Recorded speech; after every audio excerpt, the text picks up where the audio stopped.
Welcome to the Innovators and Investors Podcast. I'm Kristian Marquez, founder and CEO of FinStrat Management. At FinStrat, we provide CFO-led accounting, finance, and reporting services to assist clients monetize their business. Stick around to the end of the podcast and I'll share how you can be our next guest. Now on to the show. Hello, and welcome to another episode of the Innovators and Investors Podcast. I'm your host, Kristian Marquez, founder and CEO of FinStrat Management. Super excited because with us today we have Marty Ringlein, co-founder and CEO of Agree.com. Marty, welcome to the podcast. Hey, thanks for having me. I'm excited to be here. Our pleasure. Let's kick things off. Agree.com, would love to learn about what problems you guys are solving. Yeah, Agree.com is like a DocuSign, but better. And for anyone listening, the best part is it's completely free. But what we do is we bridge the gap between signature and payments. And so we go from invoicing to payment. It's mostly for sales teams where at the end of the contract, somebody needs to pay somebody something. I think for us, the big problem was we know the adage, the deal's not done until the wire hits. But for a lot of these traditional digital acceptance e-signature platforms, they stop at signatures. We're not done then, right? There's still so much more to do. And there's so many humans in the loop. A lot of sales folks will have to send the contract over to a finance team. We'll have to create an invoice.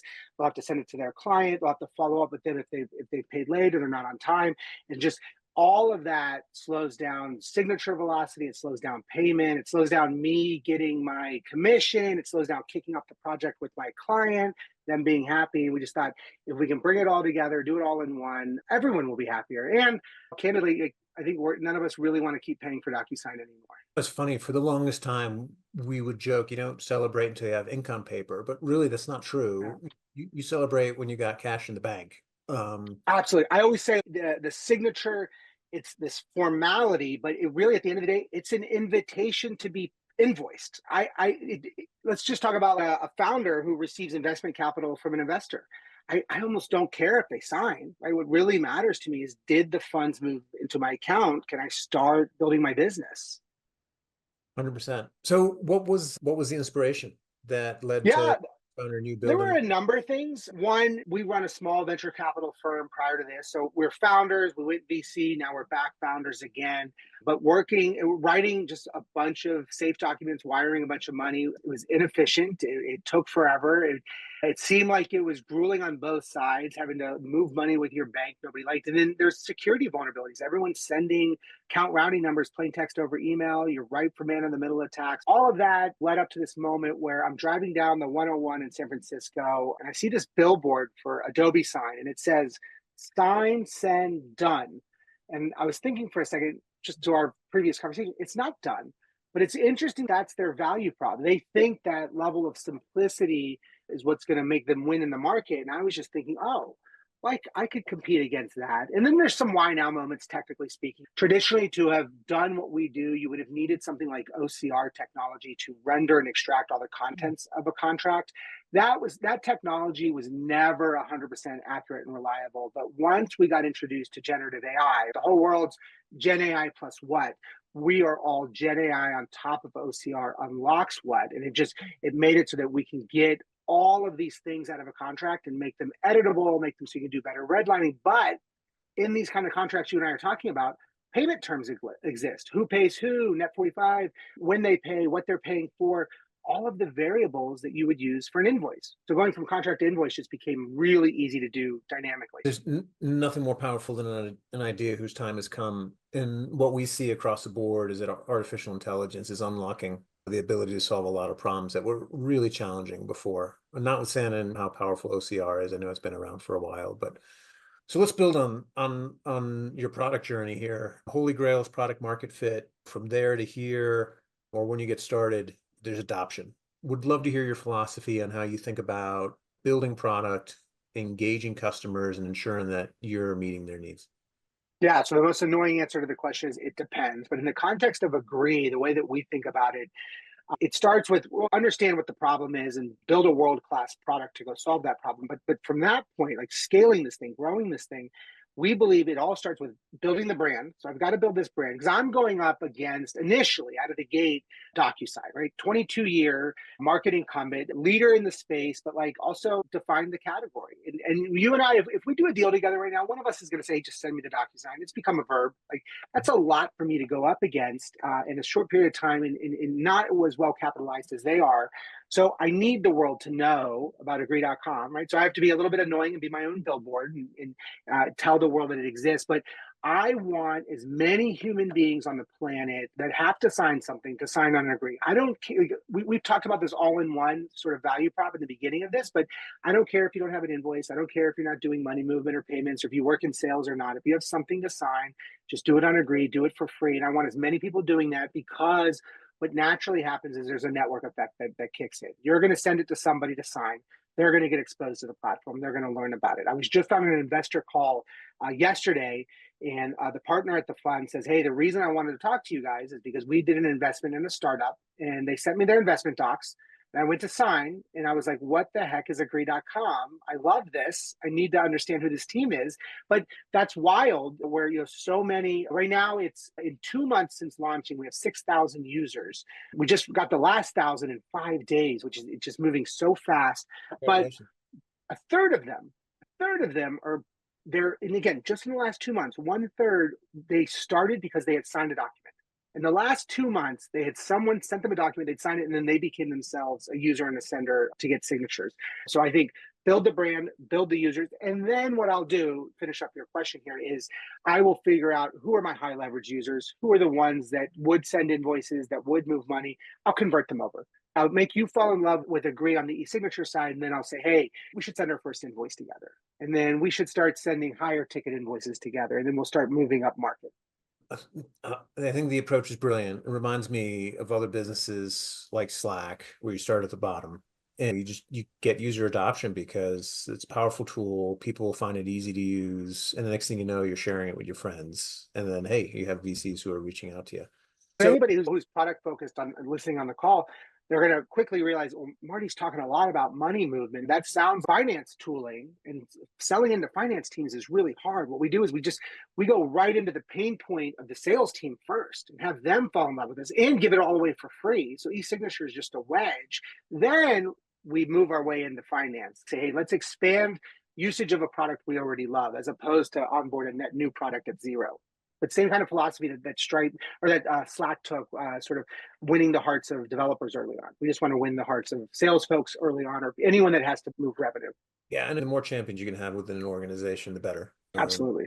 And love to know, have you started thinking yet about how you intend to monetize? And if that's secret sauce right now? Pretty open book. Yeah, I'm talking a big game. I'm giving away e-signature for free. I'm giving away invoicing for free. How the heck do you make money? It is on those larger teams. So we have two ways that we monetize. One is collaboration features, specifically between sales, finance, and legal, right? So sales kicks off a contract. Anytime anything's edited or reviewed or there's a change made, legal wants eyeballs on that. And then anytime it's fully executed and there's an invoice or purchase order created against it, obviously finance needs to be aware of that. So we bring all those together in our own kind of collaborative environment. So we're not competing against Slack, but we have our own collaboration features, and then we charge for that B2B monthly SaaS. And then our ICP, the folks that we're targeting, who we really built the product for, is any organization that moves the majority of revenue through a contract. And these are groups to start mid-market, lower mid-market, where they're doing between 1 and 50 million in annual revenue. That at scale, if you move that much money, you're talking about billions of dollars through the platform, through these contracts, you start to look, act, and walk and talk a little bit like a bank, but you can monetize in traditional fintech pathways, whether it be the float, whether we think about things like invoice factoring, whether we even think about things like escrow, right? Because all the terms of when you would hold and release funds, those are also in the contract. Because we can monetize in all of those different ways, it allows us to make the e-signature and invoicing part that wedge that we just give to everybody for free, and then just get as many humans on the platform as possible. A lot of options. I love it. Kind of building on your philosophy for the product and the roadmap. Henry Ford is famous for saying, if I would have asked people what they wanted, they would have said a faster horse. Everyone's heard this. But I also know that you have to listen to the market. And so where are your co-founder in your head in terms of, hey, I have this great vision, but I also know that I have to manage expectations with my clients. How do you walk the line? Yeah, and I think this is one where if you ask folks, the example I use is the Nest thermostat. Before that thing hits the market, we all walked into any one of our houses or apartments, and like your background, it's absolutely beautiful view, beautiful architecture, beautiful furniture. But pre-Nest, you'd have this god awful, ugly thermostat on the wall, and none of us ever thought to question it. You spent so much time on those windows and that wood and that flooring, but then you have this ugly beige thing that sits there, and we all just assumed that's just the way it is until one day someone says, "Hey, maybe it could be beautiful." Now we'd never go back. You never put something like that in a beautiful house like that's in your background right now. And e-signature is a lot like that. It's just it's DocuSign. It's just the way it is. Invoicing and payments is a lot like that. So the way we look at it, I'm not going to overnight change everyone's consumer behavior. I'm going to go to where I know the pains are the strongest, and then as I alluded to earlier, I'm gonna grow from there and start to educate folks that hey, there's a new way. Because I can't go into an organization and say you need to recognize revenue faster. You need to use us to speed everything up. So who are these guys? They don't know anything about revenue. But if I come in and say, hey, do you want to stop paying for DocuSign? Everyone raises their hand. Do you not like using DocuSign? Everyone raises their hand. Nobody sees value in that product offering, e-signature. So moving them onto our platform because it's free is a very easy conversation to have. Then once you already are in love with this product, then moving you to use more of that product becomes a much easier conversation. Now, I'm not going to say it's a slam dunk, right? It's still a little bit of a conversation with finance, but it's much easier to expand the use because what we're going under isn't that it's faster or it's more modern. It's the way it works and the collaborative features. It moves and recognizes revenue quicker. And if there's anyone in the organization that doesn't want that, raise your hand, and that's not going to happen. So, okay, let's have this conversation about Agree. All right, so let's build on this. Topic I find myself in regularly is the role of customer success in facilitating adoption. On one hand, you have these tech purists who say the software UX should be built in a manner that it doesn't require anyone to get involved. And on the other hand, you have people who say, look, you're going to change behavior. There's no two ways about it. Getting somebody in the loop makes a difference. I'd love to hear your perspective on where you fall. Yeah, and so this one's the way I'll describe it in terms of Agree is if you go to agree.com right now, it's free and it's totally self-service. You can use it. I'll be honest with you though, depending on the complexity of your contract, I don't know, 15% of you might not have a good experience. You're going to upload something and you're going to say that it breaks. Now, the reality is that we just didn't in terms of the priorities, because we just launched this thing in, well, we just started building it in January. We haven't overly prioritized the self-serve onboarding process.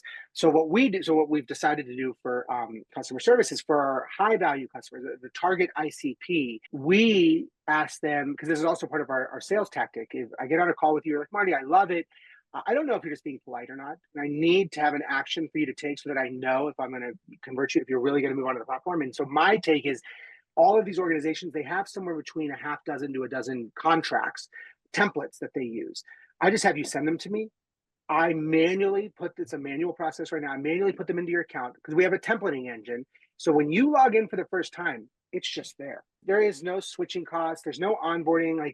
And I don't have to worry about this little 5 to 15% deficiency that might exist in the self-serve option because I've brought you on. And so we're constantly having this battle between, I'll have somebody email me saying, hey, here's a loom, your product broke here. The reality is before I even watch it, I already know what's broken. I already know exactly where it broke, where it fell short, but now we're and I think that's the hardest thing for me in the customer service side is knowing that there's someone out in the world who's not having 100% experience, but then knowing, okay, I have to focus on this ICP and they're having 110, like I'm exceeding their expectations and I'm letting someone else down on the other side. I love it. Making it easy for people to use something, especially in the beginning, I think is brilliant. And if we start to unpack behavior change, the easier you make something for somebody, the higher the odds that they're gonna do what it is that you want them to do. If we can, let's do a quick pivot. So you mentioned that you have a background in venture capital. Would love to hear what that was like, but also how that's informed how you think about running and building Agree.com today. Yeah, it definitely had an impact in fundraising. So it's a new company. We built the company in January, but in 3 weeks, we raised the $3 million pre-seed, which is a pretty good size pre-seed and pretty fast momentum. But I attribute a lot of that to two things. One, we knew how to be efficient with another VC's time because we've had hundreds of pitches ourselves. So we know what we don't like. We know what they don't like. And then also it afforded us the opportunity where we just built a lot of really strong VC peer relationships. And so the first time I go to somebody, most founders, you're asking them for money. That's a weird relationship. I'm going to an old buddy of mine that I saw at a conference or at Money 2020, and I'm just saying, hey, it's your buddy Marty. I'm doing. Do you want to hear about this crazy thing I'm working on? Everyone wants to hear about something crazy. The guys at which I get to go into the conversation with is a little different, but I do think the majority of it was we're just better, quicker, more efficient at telling our story, our narrative in a way that we know is going to land in the VC ears as quickly as possible. And I love, it would be great if we can unpack a little bit more what VC, Yeah. I think you hit a really important element, time. I sometimes get the sense that founders don't appreciate that VC reviewing potential investment opportunities can be very analog process, time consuming. But I also find that a lot of founders don't appreciate that VCs have investors of their own and that they have to be sensitive to generating return. And so, Yes. We all have a customer, right? We have to remember that we all have a customer. We all have a boss that we're beholden to. and so how is that, how did, when you did the round earlier this year, how did that impact conversations? Were you setting expectations of saying, hey, I'm really thinking this will be a single or double? Yeah, I'm open to being a unicorn one day, but how did that factor into your conversations? Yeah, the big thing that I found is they want conviction. And if you're talking about early stage pre-seed, those kind of funds, they don't want 2x, 4x returns. That's not going to help them. They need 100x, right? So you have to go into it already with the conviction that you're going to be a billion-dollar company. And you have to articulate how you're going to get there. And then why, of all the ideas, why you're, me and my co-founder, why are you the two yahoos that are going to pull this off? Why can't somebody else do it? So one, I think they're looking for reasons to say no, first and foremost. I think most founders don't realize that. The other one is you have a finite amount of time with a venture capitalist. There's the elevator pitch, which is really fast. And it could be anywhere between 10 minutes to 30 minutes, but it's the founder's job, I think, to control that time. What I need to do as a founder is make sure that we spend that entire time talking about only the things I want to talk about. I need you not to go off into a place like I always talk about. If we're in a house and I got a bunch of dead bodies in the basement, every time I see you walking towards the basement door, I need to make sure you don't open that door, right? I need, because even with Agree, sometimes I would use the example because I want an example of something we've signed where money moved that we'd all known about, so I could anchor to it. And no matter who you are, even if you're a billionaire venture capitalist, at some point you signed a lease. And you know how leases work. But at the end of the lease, you got to do a security deposit, first month's rent. Okay. But as soon as I said lease in my first several pitches, all the investors were like, oh, this is landlord tooling. Oh, you're building for landlords. Oh, it was just an example. But I wasted way too much time backtracking. So to this day, I never say lease. I'll never say that word. I'll never use an example. I'll never hint at anything that's built on or uses like blockchain technology. Not that it's bad, not that there's anything wrong with it, but it takes all the oxygen out of the room. All we talk about is blockchain from that point forward. Why? A lot of it's philosophical, a lot of it's trends. And those are fun conversations. But man, you're eating into my 30 minutes. And I got to tell you about all the cool stuff I'm building. I admit it's not often you hear founders talk about buying psychology. And so kudos to you. Would love to know, is that just passion of yours, or was there any experiences in particular where you really got reinforced to understand how to lead conversations? Yeah, I'll answer in two ways. One is I'll tell you the story of what sort of it originates for me and becomes a part of my core DNA. But I think for founders listening and anybody that wants first-time founder advice, you're not going to want to hear this, but you've got to be really good at sales because it is not, you're going to think I'm going to hire someone who's good at sales or I'm going to bring on a CRO when I scale. Like, no, sales is how you hire your first employee. Sales is recruitment. Sales is how you find your investors, how you pitch your investors, how you get that first fundraising. And then sales is also closing and building relationships with your clients. So you just have to be really great at sales. And then the origin for me was back in undergrad. I'm a computer science undergrad. But I got a hold of Photoshop, and this is mid 90s, late 90s, and I was pretty good designer, like self-trained. I put something in the Photoshop and it looked beautiful, especially like a website. And so I asked the university if I could take some design courses, especially like higher ones where I would have need prereqs for and then skip the prereqs. And they agreed, which was awesome. But I get into this course, and it's one of the most coveted graphic design courses on the campus, especially within the design program. So everyone there had been in the design program for 3 years. So they knew that I just skipped the line. So they were pissed at me already. And they want me to fail. I don't know all the color theory and typography tricks that they know. But the story is they bring in the creative director at the Discovery Channel. he's got this opportunity where he loves the class. And he says, I'm doing a corporate 3-on-3 tournament for the Fortune 100 with Nike. And we need a logo. So you're going to make a logo for Nike, and it's going to be on basketballs and on a swag and so all over the place. It's going to get in front of the CEOs of the Fortune 100. And I thought, this is cool. Because one of you will be the winner. And so obviously, lo and behold, I win. But the two women in that class who I looked up to, who they were the best designers, objectively the best. I admit they were better than me. One of them, at the end, after they announced, she just comes walking towards me. She looks, I'm ready to get reamed out, right? And she just looks at me. She goes, Marty, this is what changes my life. She goes, I don't think your design was better. I think you articulated your logo concept better. And I was like, oh shit, like the power of like narrative and storytelling. I think you're right. Like, I think yours was visually better, but I think I just sold mine better than you did. And so that changed my life. And I love it. And I don't, this theme of storytelling has come up before because it just finds it. I think the rationale is people just find it more easy to relate to something when you can compare your own experience. But you also said something interesting about, hey, you're selling when you bring people on. Would love to hear your perspective on team and how you think about culture. Yeah, so it can't be a dirty word, this idea of culture fit. And I know sometimes it is, and I think it's used in the wrong context, because I think it's somebody thinking that if I say I want a strong culture fit, that I'm trying to find a bunch of people to conform to me. The idea is that we have an idea of how we're going to build this thing in the way in which it's going to be built. And we have to find the people that are on board to do it at that era too. Because the culture that we build today, it is impractical to think that is the same culture we're going to have 4 years from now, 6 years from now. Like, it's going to be a constantly evolving thing. Mark Randolph at Netflix talked about this, where the team that got them to IPO, they were just so big on the hustle of shipping DVDs that once they moved to streaming, they just didn't need that skill set anymore. Like, that was the hardest thing he ever had to do. He had to get rid of them because they didn't know anything about digital streaming. And so I like to think I'm building a culture for a moment, and then I'm constantly evolving it. But I'm looking for human beings that know what it takes for us to not to win, like to survive. Right? And I think in the very beginning of startup 0 to 1, if you're not in the game of knowing that you're constantly trying to survive, that's just going to be a hard uphill battle for you to swallow later on. Marty, lots of insights, super valuable podcast. Before we wrap up, as you look back over your career, which got you here, what would you tell your younger self to do different, if anything?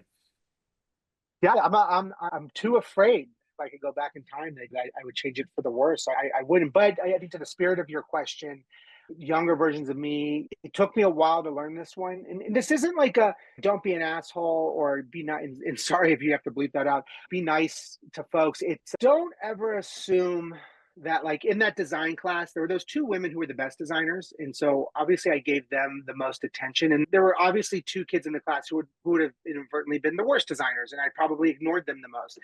One of those two eventually goes on to be the creative director of some really big company that I want an intro to or I want to work with. It would have been holding to me 25 years ago to be really nice to that person. I had an intern at my first company. I was really nice to that intern, and we have a really good relationship now. But he goes on later to found a company that goes through YC, that gets sold to Twilio for $3.2 billion.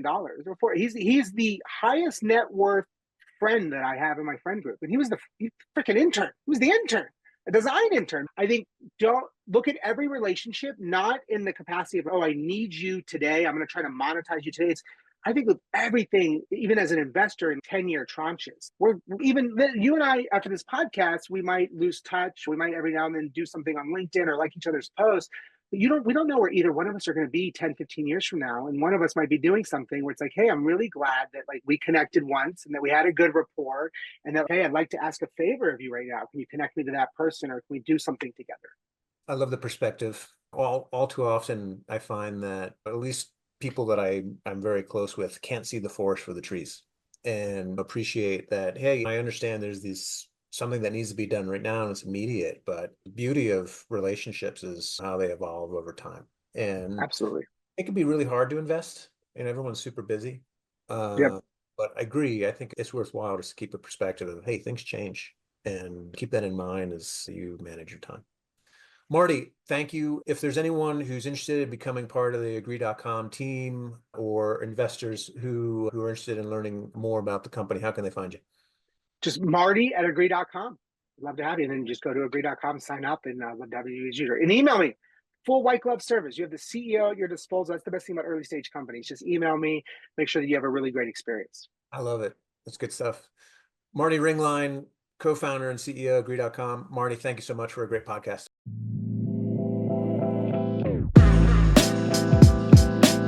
Kristian Marquez here. Thank you so much for listening to the Innovators and Investors Podcast.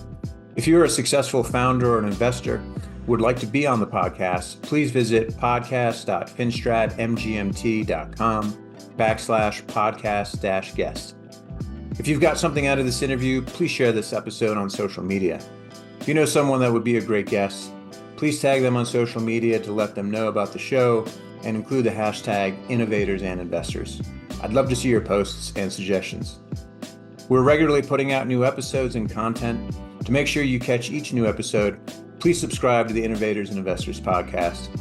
And your thumbs up, ratings, and reviews go a long way to help promote the show, and it means a lot to me and my team. Would you like to know more? Go to our website, FinStratMGMT.com, or follow us on LinkedIn or on X. Our handle is @FinStratMGMT. This is Kristian Marquez. Thank you for listening. Until next time.